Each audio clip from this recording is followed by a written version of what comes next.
Assalamualaikum warahmatullahi wabarakatuh. Apa jadinya jika sebuah rahasia yang dijaga selama 15 tahun, tiba-tiba dibuka oleh Presiden sendiri? Pertanyaan itulah yang hari ini mengguncang Indonesia. Sebuah langkah politik paling berani, paling kontroversial, sekaligus paling berbahaya, baru saja terjadi. Pagi itu, halaman istana terlihat biasa. Para menteri datang dengan senyum diplomatis, wartawan menunggu dengan bosan, dan protokol berjalan seperti rutinitas. Tidak ada yang menyangka bahwa beberapa menit kemudian, Presiden Prabowo Subianto akan memukul meja dan memerintahkan sesuatu yang membuat darah para elit politik membeku. Buka kembali kasus Bank Senturi. Semuanya. Dari awal.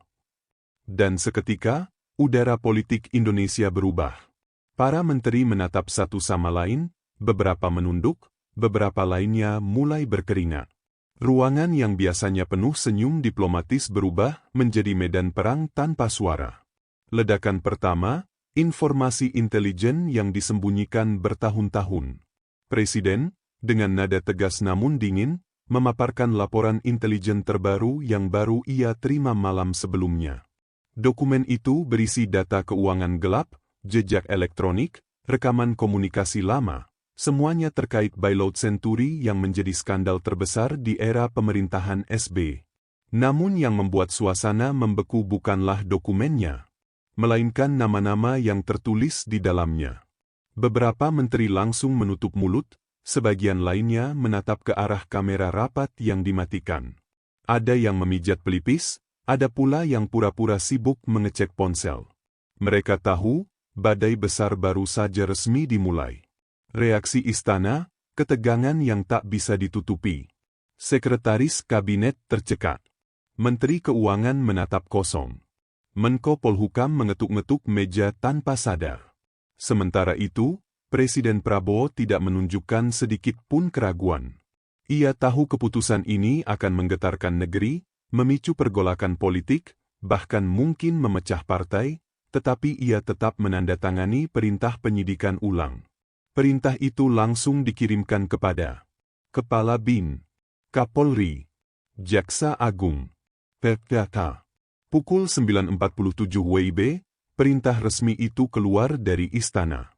Pukul 10.05 WIB, suhu politik Indonesia naik drastis. Telepon-telepon pejabat tinggi mulai berdering tak henti. Di gedung-gedung partai, rapat darurat dilakukan terburu-buru. Getaran kedua, kepanikan yang muncul dari arah Cikeas. Belum 1 jam berita itu menyebar, Cikeas langsung bereaksi. Rumah megah itu, yang biasanya tenang, mendadak hidup. Mobil keluar masuk.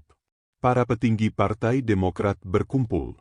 AHY datang tergesa-gesa dari acara internal, wajahnya kaku. Sumber internal yang hadir dalam pertemuan itu menggambarkannya sebagai malam pemadaman listrik politik. Semua orang menyoroti satu hal. Mengapa Prabowo membuka kembali kasus yang selama ini dianggap selesai? Siapa yang memberikan informasi baru? Dan siapa yang akan jadi korban pertama? Beberapa senior partai bersuara lirih. Ada yang marah, ada yang panik. Ada pula yang secara terbuka menyebut, ini bukan investigasi. Ini serangan langsung. Istana membantah, namun situasi berkembang liar. Pihak istana mencoba meredam dengan pernyataan formal bahwa ini murni langkah penegakan hukum. Namun publik tidak bodoh. Media sosial meledak. Tagar seperti Senturi dibuka lagi dan Cikeas panik jadi trending dalam hitungan menit. Sejumlah analis politik mengingatkan bahwa langkah ini bisa menimbulkan efek domino. Membuka kotak Pandora kekuatan lama. Membangkitkan kembali musuh-musuh terdahulu. Bahkan mengancam stabilitas politik nasional. Tetapi Prabowo tetap melangkah tanpa mundur sejengkal pun. Getaran ketiga, istana menyimpan sesuatu yang lebih besar. Dalam rapat lanjutan, Presiden menunjukkan 1 lembar dokumen tambahan yang membuat beberapa pejabat terdiam. Lembar itu berisi data aliran dana yang tidak hanya mengarah ke tokoh masa lalu, tetapi juga beberapa figur aktif yang kini sedang memegang jabatan besar. Beberapa nama itu, Jika terbukti, bisa meruntuhkan karir politik, reputasi keluarga besar, dan bahkan hubungan antar partai koalisi. Presiden menatap seluruh ruangan dan berkata dengan nada dingin, "Jika kita ingin bangsa ini bersih, maka semua pintu kebenaran harus dibuka. Tidak peduli siapa yang ada di baliknya." Kalimat itu mengguncang ruangan lebih keras daripada perintah awal. Efek gelombang pertama menyapu politik nasional. Dalam hitungan jam setelah perintah itu diumumkan, bursa saham bergerak tidak stabil. Para analis ekonomi mengeluarkan peringatan. Faksi-faksi politik mulai saling berkomunikasi diam-diam. Beberapa pejabat lama langsung menghilang dari publik. Para ketua partai menggelar pertemuan tertutup serentak. Sementara itu, di media sosial, warganet menduga-duga siapa yang akan terseret. Sebagian menghubungkan kasus Senturi dengan permainan politik modern. Sebagian lainnya langsung berspekulasi bahwa ini adalah awal dari perang dingin antar keluarga politik besar. Babak baru yang tak bisa dihentikan. Hari itu, Indonesia bukan hanya menyaksikan pengusutan ulang sebuah kasus lama, tetapi menyaksikan lahirnya kembali pertempuran kekuasaan terbesar dalam sejarah politik modern Indonesia. Presiden sudah mengayunkan pedang pertama. Dan pedang itu mengarah langsung ke pusat kekuatan yang selama ini tak tersentuh. Pertanyaannya kini bukan lagi, apa yang terjadi? Melainkan, siapa yang akan runtuh pertama kali? Era baru telah dimulai, dan tak ada yang bisa menghentikannya. Langit Cikeas malam itu tampak lebih gelap daripada biasanya, seolah ikut merasakan badai yang tengah menyapu pusat kekuasaan lama Indonesia. Di ruang rapat berukuran besar yang dindingnya dipenuhi foto-foto prestasi politik masa lalu, para tokoh senior Partai Demokrat duduk dengan wajah tegang. Telepon berdering tanpa henti, pesan masuk bertubi-tubi, dan televisi menayangkan breaking news yang sama berkali-kali. Presiden Prabowo resmi buka ulang kasus Bank Senturi. Di tengah ruangan, AHY berdiri dengan tangan mengepal. Wajahnya berusaha tetap kalem, tetapi kegelisahan tak bisa disembunyikan. Ia baru saja tiba dari kegiatan resmi ketika kabar itu menghantam seperti meteor. Para petinggi partai menatapnya, menunggu arah komando, namun yang mereka lihat hanyalah seorang putra mahkota politik yang terkejut, marah, tapi belum menemukan langkah. "Ini bukan sekadar penyidikan ulang," kata seorang tokoh senior dengan suara berat. "Ini peringatan." AHY hanya mengangguk pelan. Ia mengerti betul bahwa langkah Prabowo bukan operasi kecil. Ini adalah gerakan besar, terlalu besar untuk disebut kebetulan. Seseorang di istana pasti sudah menyiapkan skema ini jauh hari sebelumnya. Dan yang lebih mengerikan, laporan intelijen yang dibawa Prabowo siang itu bisa menyeret banyak nama besar, termasuk tokoh-tokoh yang selama ini dianggap tak tergoyahkan. "Siapa yang membocorkan data baru itu?" tanya AHY, suara rendah tapi tegang. Tak ada yang menjawab. Semua saling menatap, mencari tahu siapa yang paling mungkin menjadi mata-mata, siapa yang punya kepentingan mengguncang Cikeas, siapa yang selama ini diam namun sedang menunggu saat untuk menikam dari belakang. Retakan halus yang mulai terlihat. Partai Demokrat, selama bertahun-tahun digambarkan solid, tiba-tiba seperti bangunan tua yang fondasinya retak. Ketika gelombang berita terus masuk dan tekanan publik semakin besar, beberapa anggota penting mulai menunjukkan gelagat yang mencurigakan. Ada yang lebih banyak diam daripada biasanya, ada yang sibuk menghubungi tokoh dari partai lain, ada pula yang mencoba menjauhkan diri dari pusat krisis. "Jangan sampai ada yang keluar dari barisan," kata seorang SC partai, terdengar lebih seperti ancaman daripada nasihat. Tapi retakan itu tak mungkin disembunyikan. Badai politik selalu membuka watak asli manusia. Pukulan kedua, keputusan yang menghancurkan moral Cikeas. Belum selesai memahami gelombang pertama, sebuah kabar mengejutkan datang dari media nasional. Breaking news muncul dengan teks merah besar. AHY dicopot secara tidak hormat dari jabatan resmi pemerintahan. Suasana ruangan mendadak beku.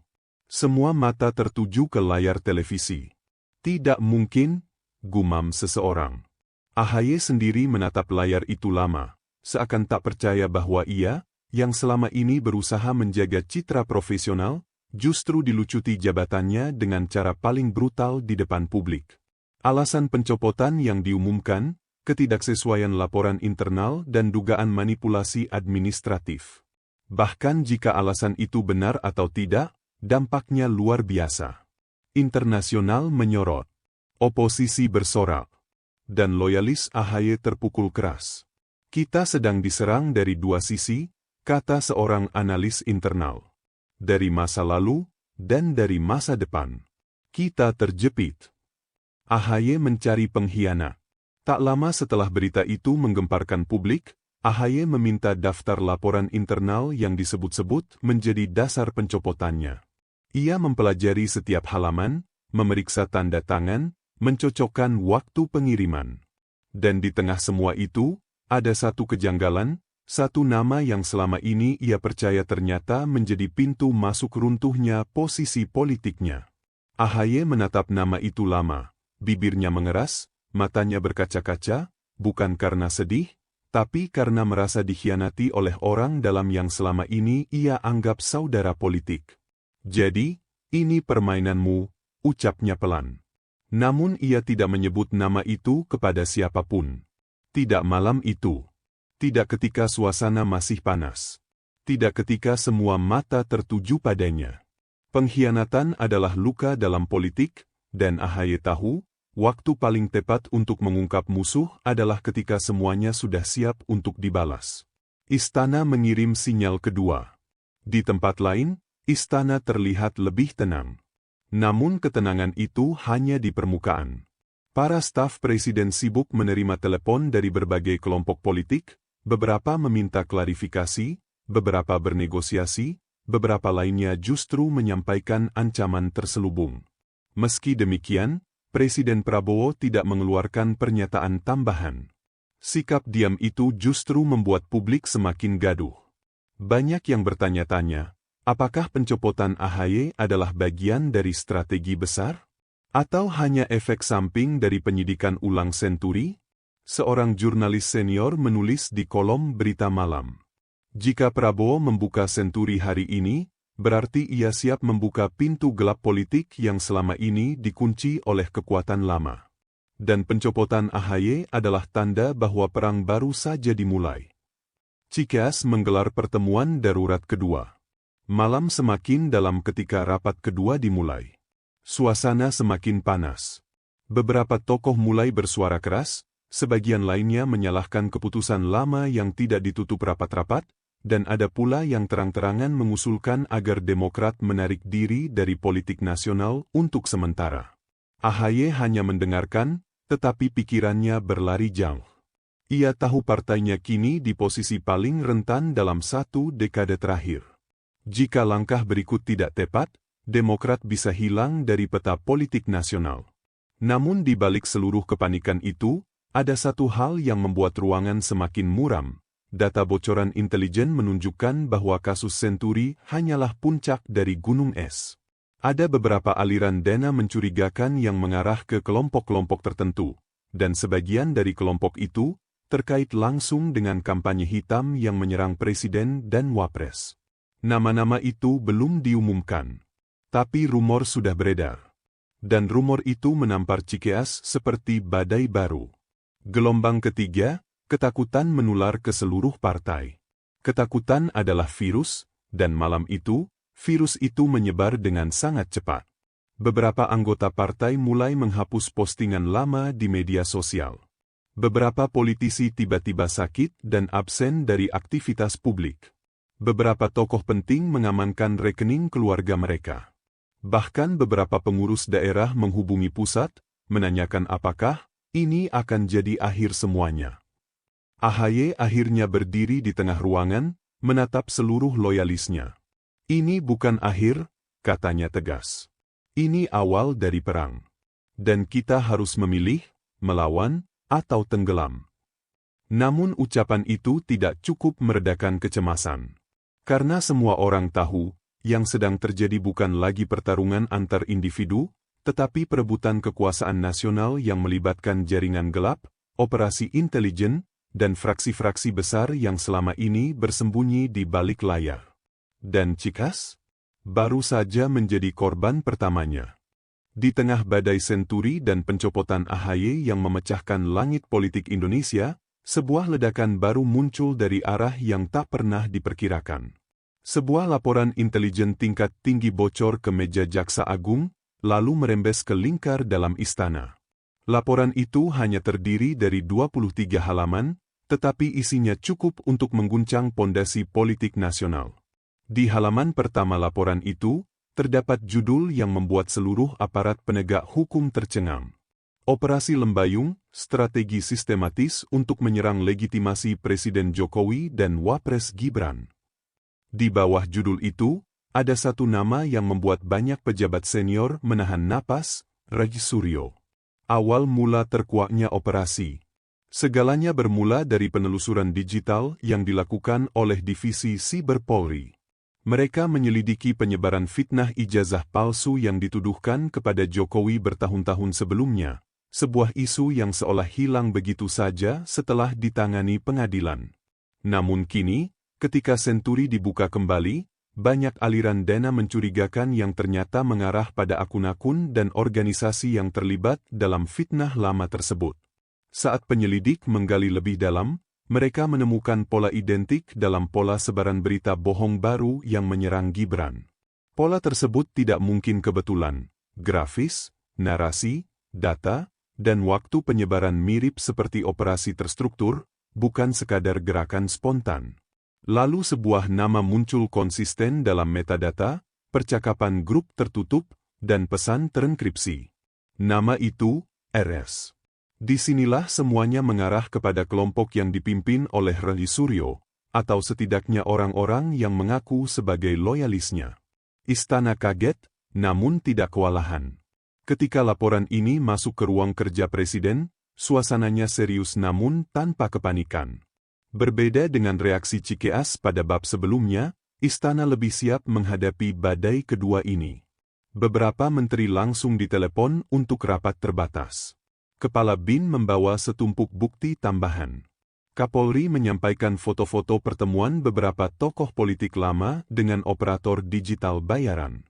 Dan Jaksa Agung mengejutkan semua orang dengan daftar rekening yang telah dipantau selama 8 bulan terakhir.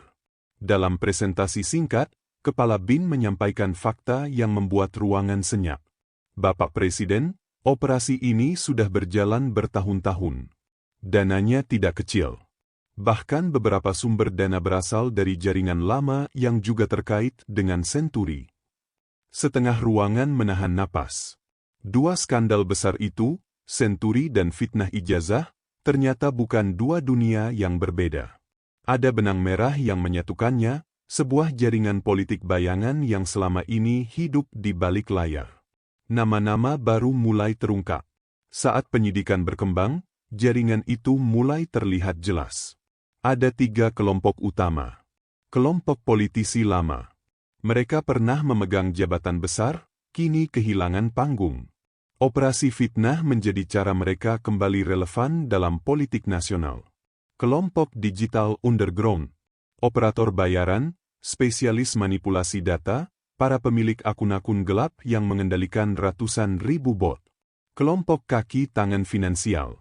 Mereka mengalirkan dana dari rekening perusahaan-perusahaan kecil yang berfungsi sebagai keran uang untuk membayar tim fitnah. Nama-nama yang muncul dalam daftar itu membuat banyak orang tak percaya. Ada mantan anggota DPR, mantan staf ahli kementerian, bahkan 2 orang mantan pejabat BUMN. Namun satu nama yang paling sering disebut dalam koordinasi adalah Pak R. Dan itulah yang membuat laporan ini sangat berbahaya. Media mulai mencium bau skandal baru. Tanpa menunggu lama, beberapa wartawan investigasi tingkat nasional mulai merilis cuplikan-cuplikan informasi. Publik terkejut ketika melihat keterkaitan antara isu senturi dan kampanye gelap terhadap Jokowi serta Gibran. Berita itu meledak di media sosial. Operasi Lembayung. Fitnah terstruktur. Raji Suryo terlibat? Semua menjadi trending dalam waktu kurang dari 1 jam. Para influencer politik di YouTube, TikTok, dan X membuat analisis gila. Sebagian menertawakan, sebagian marah, sebagian menuduh ini operasi balasan istana untuk memukul oposisi. Tetapi apapun opini mereka, satu hal jelas. Indonesia sedang memasuki salah satu momen paling panas dalam sejarah politik modern. Rai Suryo membantah, tapi buktinya berlapis-lapis. Ketika dimintai komentar oleh wartawan, Rai Suryo membantah semua dugaan itu. Ia mengatakan bahwa namanya hanya dipakai oleh orang-orang tertentu untuk memperoleh keuntungan politik. Namun saat bantahan itu ditayangkan di TV, publik memperhatikan sesuatu yang janggal. Rai terlihat gugup, suaranya kacau, dan ia beberapa kali salah menyebut detail yang seharusnya mudah ia jelaskan. Yang lebih mengagetkan, malam itu juga, Polri merilis hasil pemeriksaan awal, ada setidaknya 12 grup koordinasi digital yang menggunakan nama-nama inisial terkait Rai, dan beberapa di antaranya mengarah langsung ke perangkat elektronik pribadi milik salah satu staf dekatnya. Kepanikan menular ke berbagai kelompok politik. Dengan terungkapnya babak baru skandal ini, banyak kelompok politik mulai ketakutan. Beberapa tokoh senior yang selama ini tampil garang di depan media tiba-tiba menghilang tanpa jejak. Beberapa pengamat politik bahkan mulai mempertanyakan apakah ada pihak yang sedang mencoba memicu kekacauan nasional untuk menggoyang stabilitas pemerintahan. Di gedung-gedung partai, rapat darurat digelar sepanjang malam. Semua orang takut namanya akan muncul berikutnya. Gibran menjadi target utama. Sementara itu, Gibran yang selama ini bersikap santai, akhirnya memberikan komentar setelah diam selama 2 hari. Dalam satu kalimat pendek, ia mengatakan, "Jika mereka ingin menjatuhkan saya dengan fitnah, silakan. Tapi jangan sentuh ayah saya." Pernyataan itu menyebar cepat, mengubah persepsi publik. Banyak yang tersentuh, banyak yang marah melihat betapa jauh operasi gelap ini telah berjalan. Beberapa analis menilai bahwa fitnah ijazah palsu bukan hanya upaya menjatuhkan pribadi Presiden Jokowi, tetapi juga strategi jangka panjang untuk menghalangi garis politik tertentu. Dan dari seluruh petunjuk, Rai Suryo dan kelompoknya hanya satu bagian dari mesin besar itu. Istana menyusun langkah balasan. Malam hari, rapat darurat digelar di Istana.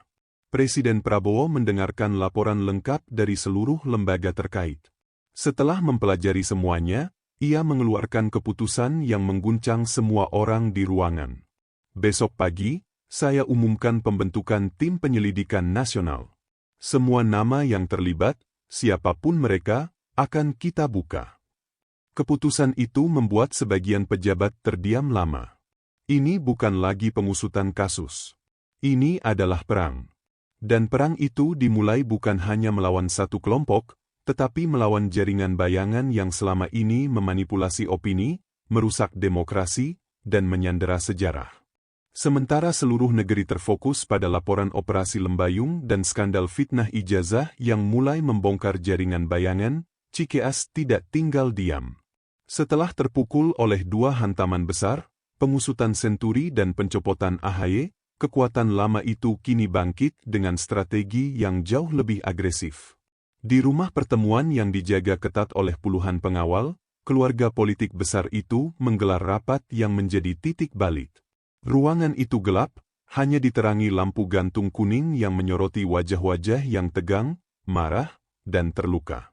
Para tokoh duduk melingkar, seperti pasukan yang baru saja kehilangan benteng utama dan kini sedang menimbang langkah balasan. Dalam rapat itu, seorang tokoh senior membuka pembicaraan dengan suara rendah namun menusuk. Jika ini dibiarkan, kita semua akan tenggelam. Prabowo tidak sedang mencari kebenaran. Dia sedang mengambil alih sejarah. Semua mengangguk pelan. Tuduhan itu berbahaya jika keluar dari ruangan, tetapi di dalam ruang tertutup ini, mereka berbicara tanpa sensor. Lalu AHY masuk, wajahnya lebih tenang daripada semalam. Namun di balik ketenangan itu, ada bara dendam yang menyala. Semua orang berdiri saat ia datang, dan ruangan mendadak hening total. Ayah ingin mendengar langkah kita, kata salah satu tokoh. Namun AHY tidak langsung menjawab. Ia mengambil posisi di meja tengah dan mematikan ponselnya. Saya tahu apa yang direncanakan istana. Mereka ingin memutus pengaruh kita, menghapus jejak kita dari sejarah. Tapi kita tidak akan diam. Seseorang bertanya, apa langkahmu? AHY menatap mereka satu persatu, lalu akhirnya berkata, jika mereka membuka pintu gelap, kita buka pintu yang lebih gelap. Gerakan balasan dimulai. Dalam 24 jam setelah rapat itu, pergerakan aneh mulai terdeteksi oleh berbagai lembaga intelijen. Ada beberapa hal mencurigakan. Sejumlah konsultan politik yang selama ini dekat dengan Demokrat mendadak menghilang.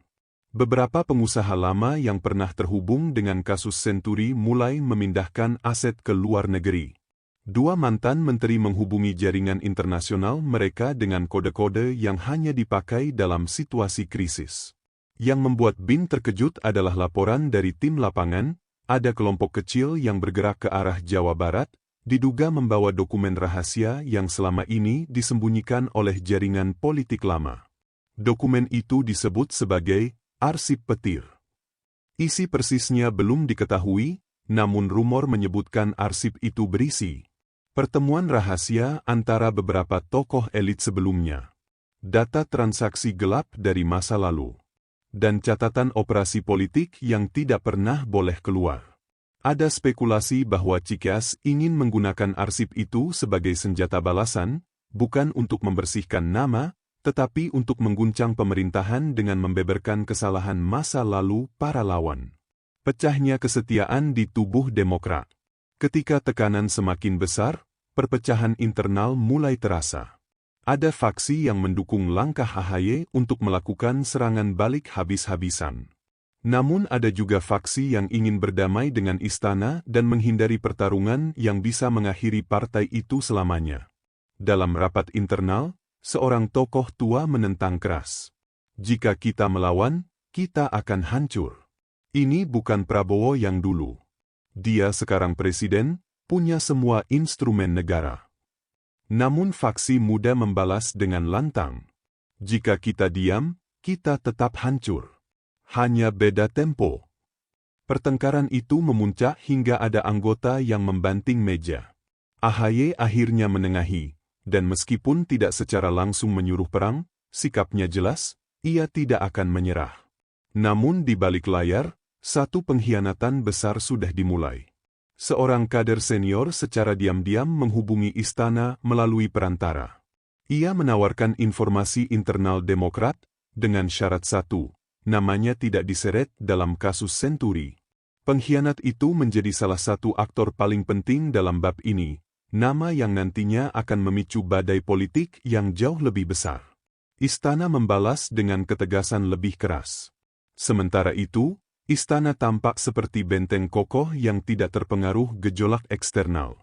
Presiden Prabowo mengadakan rapat dengan para pemimpin lembaga negara. Di meja rapat, ia memberi pernyataan yang dingin namun jelas. Kalau mereka mau bermain keras, kita lebih keras. Instruksi langsung menyusul. BIN diminta mempercepat analisis jaringan di balik fitnah ijazah. Polri diminta menyegel perangkat elektronik dari 3 tokoh lama. KPK diminta membuka kembali beberapa laporan yang selama ini mengendap. Beberapa pejabat gemetar. Ini bukan lagi penyelidikan biasa, ini operasi full scale. Yang paling mengejutkan adalah perintah terakhir. Jika arsip yang mereka bawa keluar benar-benar nyata, kita temukan sebelum mereka menggunakannya. Dengan cara apapun. Kalimat, dengan cara apapun, itu membuat seluruh ruangan hening. Perang intelijen resmi dimulai. Kemunculan dalang bayangan. Pada tengah malam, sebuah laporan khusus masuk ke tangan Presiden.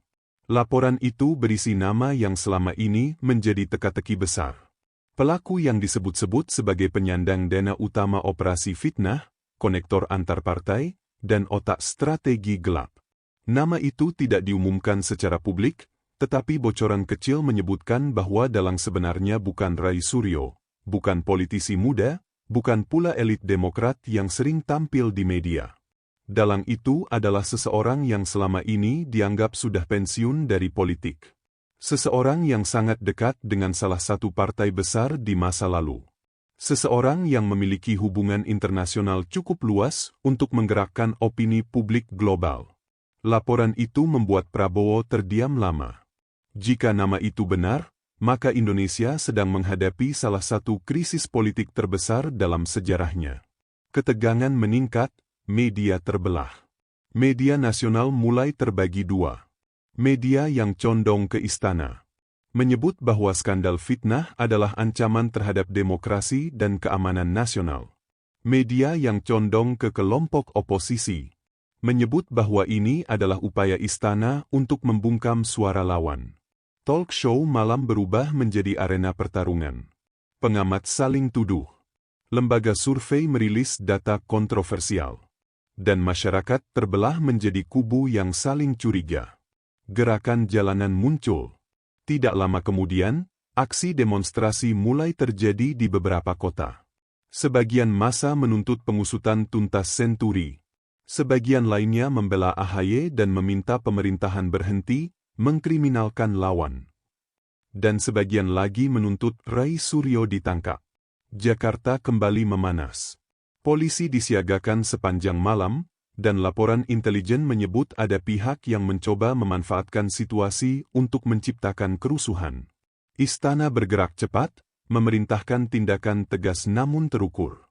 Namun di tengah keramaian, ada sosok asing yang terlihat mengamati dari jauh.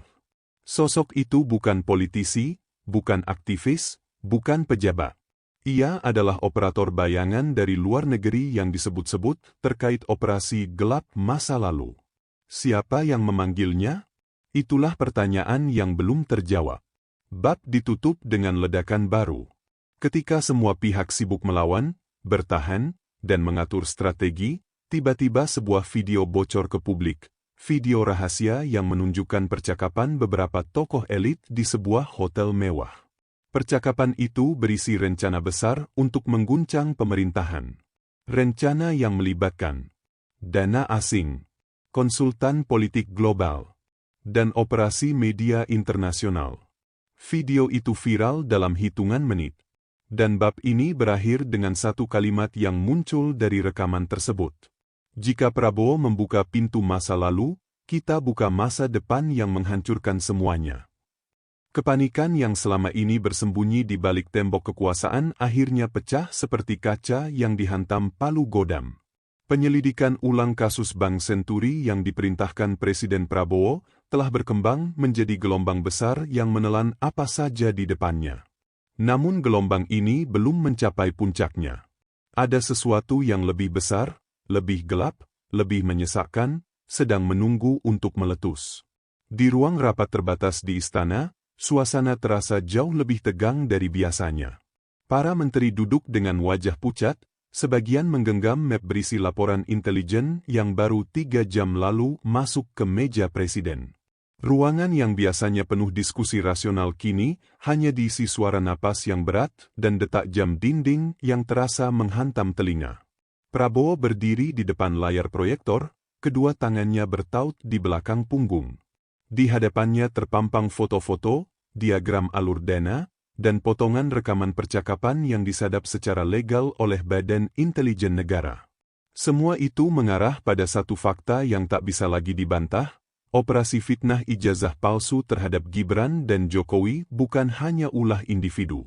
Itu adalah gerakan terstruktur, sistematis, dan masif, digerakkan oleh kelompok kecil yang selama ini beroperasi di balik punggung partai besar. Nama Rai Suryo berada di tengah peta jaringan itu, bulat, jelas, dan tak terbantahkan. Namun yang membuat seluruh ruangan bergidik bukanlah nama Rai itu sendiri, melainkan fakta bahwa di belakangnya ada aktor-aktor politik era lama yang sengaja kembali menghidupkan dendam, ketakutan, dan jaringan gelap demi merebut kembali pengaruh. Semua bukti ini, Prabowo menatap seluruh hadirin, mengarah pada dugaan keterlibatan figur yang selama ini dianggap tidak aktif dalam politik praktis, tetapi tetap mengontrol skema-skema lama. Tidak ada yang berani berbicara. Tidak ada yang berani menatap langsung ke mata sang presiden. Prabowo kemudian melanjutkan, suaranya datar namun penuh tekanan. Kita sedang menghadapi bukan sekadar pembusukan masa lalu. Ini adalah perebutan kekuasaan yang ingin menjatuhkan pemerintah yang sah. Di sisi lain Jakarta, suasana berbeda muncul di kediaman Cikeas. Setelah pencopotan AHY secara tidak hormat dari jabatan yang selama ini dijaganya, konflik internal semakin memanas. Telepon tak berhenti berdering, pesan masuk bertumpuk, dan beberapa sekutu lama mulai menjaga jarak untuk menyelamatkan diri. Sementara itu, kabar bahwa tim khusus kepresidenan akan memanggil tokoh-tokoh penting dari masa pemerintahan SB membuat rumah itu terasa seperti sarang lebah yang diguncang tongkat. Ada laporan yang bocor bahwa beberapa nama dalam lingkaran SB mulai mempersiapkan langkah darurat, bukan untuk melawan, melainkan untuk melepaskan diri dari keterkaitan. Mereka tahu badai ini hanya menunggu waktu untuk menghantam puncaknya. Ini bukan lagi sekadar politik. Salah satu orang dekat keluarga itu berkata dengan suara parau, ini sudah berubah menjadi perburuan. Di tengah keributan itu, Gibran tetap terlihat tenang. Namun di balik ketenangan itu ada badai emosi yang sulit disembunyikan. Fitnah ijazah palsu yang mengarah padanya, yang kini terbukti sengaja diorkestrasi, ternyata hanyalah bagian kecil dari operasi yang lebih besar. Sesuatu yang dirancang untuk merusak reputasi keluarganya, membuka celah konflik antara presiden dan wakil presiden, dan akhirnya menciptakan instabilitas nasional. Ada laporan intelijen yang menunjukkan bahwa fitnah tersebut sengaja dirilis bersamaan dengan upaya membangkitkan kembali kasus-kasus lama. Semua diarahkan untuk menciptakan gambaran bahwa pemerintahan saat ini dibangun di atas pondasi rapuh. Gibran tahu itu bukan kebetulan. Ia hanya menghela napas panjang. Kalau mereka ingin perang informasi, katanya pelan, maka kita akan jawab dengan kebenaran. Sementara itu, publik mulai terbagi menjadi dua kubu besar. Media sosial berubah menjadi medan tempur yang liar. Video, analisis, rekaman, dan dokumen-dokumen yang sebelumnya tersembunyi kini bertebaran di mana-mana. Sebagian mengungkap kesalahan masa lalu, sebagian lagi mencoba menangkis dengan narasi tandingan, tetapi semuanya hanya membuat situasi makin panas. Setiap jam, trending berubah. Setiap menit, opini baru bertempur melawan opini lainnya. Setiap detik, ketegangan semakin meningkat. Dalam kondisi yang semakin tidak terkendali itu, Presiden Prabowo akhirnya mengambil langkah radikal. Sebuah pernyataan resmi akan disampaikan kepada publik. Bukan lagi melalui juru bicara. Bukan melalui menteri. Tetapi langsung oleh dirinya sendiri. Istana mulai dipenuhi kamera, wartawan, dan aparat keamanan. Seluruh negeri menahan napas. Akan ada pengumuman besar. Pengungkapan yang mungkin akan mengubah arah politik Indonesia untuk bertahun-tahun ke depan. Dan di balik layar, tim penyidik menemukan sesuatu yang jauh lebih mengejutkan. Satu berkas yang dilabeli, Confidential Level 5, Access Restricted. Berkas itu berisi nama seorang tokoh besar yang selama ini dipuja dalam dunia politik.